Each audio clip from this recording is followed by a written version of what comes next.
তোমরা দেখো তো এই মেয়েটা কাঁদছে না হাসছে, তোমরা কমেন্ট করে অবশ্যই বলো। কিন্তু গেছিলাম পড়াতে, পড়িয়ে আসার সময় দেখছি রাস্তায় যে আখের রস বিক্রি হচ্ছে।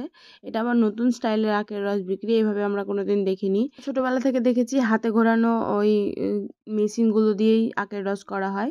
তো এটা দুদিন থেকে আসছে দেখতে পাচ্ছি। তো আমিও কোনোদিন মানে আমি রাখতে পারিনি যে কখন আসছে না আসছে, কিন্তু আজকে পেয়ে গেছি, তাই অনেকক্ষণ দাঁড়িয়েই জিনিসটা নিয়েছি। আর শুভময়কে বলছিলাম খেয়ে বল কেমন হয়েছে না হয়েছে, ও বলছে খুব ভালো। আর সত্যি আখের রসগুলো সত্যি খুব মিষ্টি ছিল, খেতে খুব ভালো ছিল। আমি মাকে সেটাই বলছিলাম যে কীরকম কী না, নতুন নতুন টাইপের, এটাই বোঝাতে চাইছিলাম আর কি, যে একটা করে মানে আখ আর কি ঢুকিয়ে দিয়ে তারপর রসটা বের হচ্ছে, এটাই বলতে চাইছিলাম। মাও খেলো।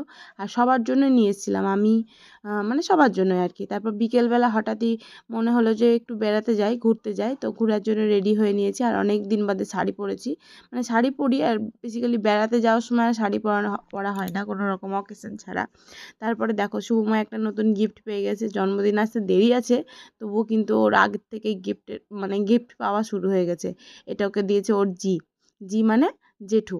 তারপর আমরা চলে এসেছিলাম একটু সোনার দোকানে, কাকুর দোকানে একটু কাজ ছিল। শুভময়ের একটা বালা হারিয়ে গেছিলো, তো ওই একটা বালা দিয়ে তারপর নানান রকম আরও জিনিসপত্র দিয়ে ওকে বললাম চলো একটা, তাহলে ও বললো একটা নেবে, কি বেশ বলছে বালা নেবে, ওর বাবা যেরকম পড়ে সেরকম। তো সেটা নিতেই চলে এসেছে। আর এনাকে চিনতে পারছো, এই যে সেই বৃন্দাবনের কাকিমা। এত ভালোবাসা হয়ে গেছে আমাদের মধ্যে, এত পরিচিত হয়ে গেছে যে আর ছাড়তেই পারি না। তো অনেক দিন পর এসেছি ওদের বাড়িতে, তো ভালো লাগছিল বেশ, অনেকক্ষণ গল্পগুজব করেছি। আর রাত্রিবেলায় গুড্ডু নিয়ে চলে এসেছিলো পিৎজা।